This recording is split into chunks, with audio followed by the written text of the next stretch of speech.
Bro, a YouTuber just did something absolutely insane. After an entire year of serious scientific work, LabCoats claims he successfully cracked the secret recipe of Coca-Cola using actual lab equipment. And honestly, the results are wild. Now, Coca-Cola has kept this recipe hidden for over 130 years. They call it Merchandise 7X.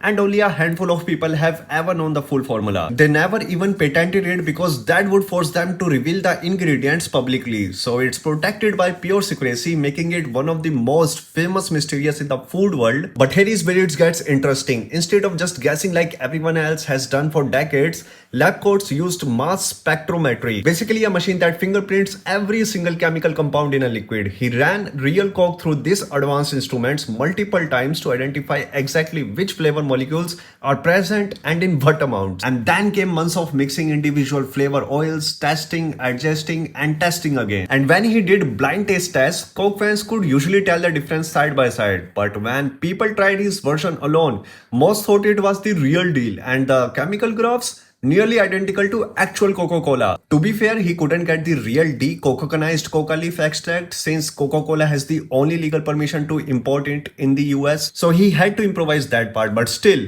this is probably the closest anyone has ever gotten to cracking one of the world's most protected food secrets using pure science.